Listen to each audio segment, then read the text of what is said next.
So today I'm going to be doing an update on the FlySky FS-GT3. This is version 3 of the transmitter. I previously reviewed version 1 of the transmitter. And how can you tell the difference between a version 1 and a version 2? You really can't tell because the actual pistol grip unit itself is identical. Like, you know, the knobs and everything, they're identical. So there's nothing that's changed here. The only thing that changed is the 2.4 gigahertz transmitter module and the receivers. So it comes with one receiver. So other than that, not much has changed. So what I did was I got the kit and I took out the FSTM2 transmitter module and I plugged it into my old one, my old V1, and it worked just fine.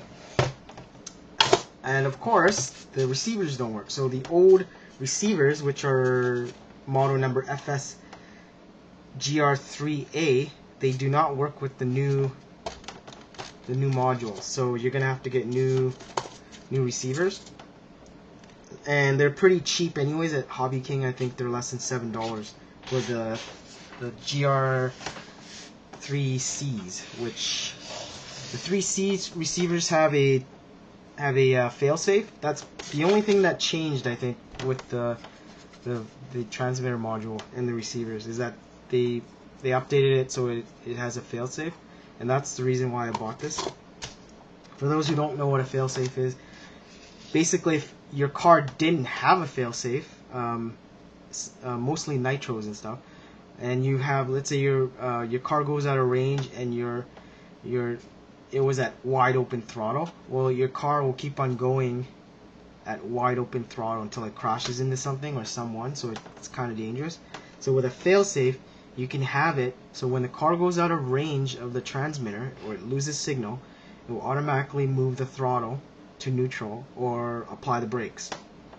So I have it go to neutral when it goes out of range of the transmitter, and it just slows down.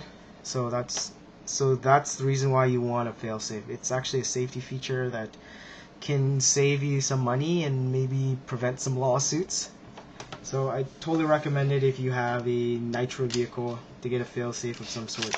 So that's why I bought it. And when it came, all I really did was I took the new module and I plugged it into my old V1, right? And this way I don't have to program the new transmitter, because they're the same anyway. So I just plugged it in and I started using, and I swapped out all the receivers on my other cars and I started using it just like that. So it's pretty easy. The old receivers, this GR3A, of course they don't work with the new transmitter module, but you know, they work fine with my FlySky TH9X flight radio. So that's great because I have a lot of planes that are basically Elevon planes that are only 3 channels, and these kind of receivers work really well with those type of planes. And how you tell the new receivers from the old receivers, other than it actually saying on it, well, the new receivers actually have like a little button next to the LED that you press to set the failsafe. So that's how you can tell. But other than that, they look very similar. These are the old ones. So I remember last time I did a video, I talked about the DSC port and I didn't know what it did.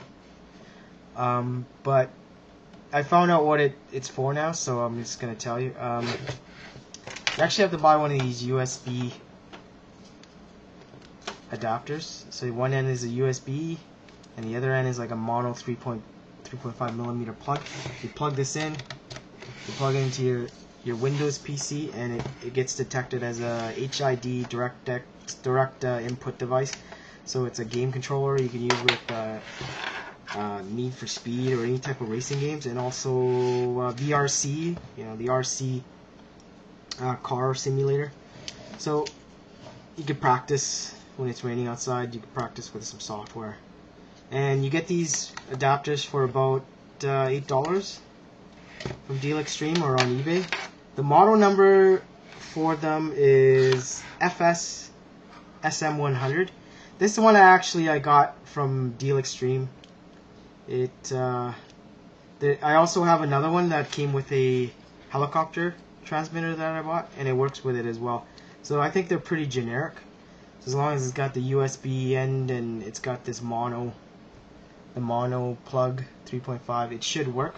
But the ones at Deal Extreme work, and they're only about $8. So grab one if you need it, and it's kind of cool to be able to use this as a controller for your racing games on your PC. So when I plugged this into my Windows 7 machine, it got detected, and I didn't have to install any drivers or anything. It just detected it automatically. So it's like plugging in a mouse. So very little hassle, and that's on a Windows 7's 32-bit. I don't know about XP, but it should be the same. So that's about it. That's the update I have for the FlySky FS-GT3 version 3. And see you later.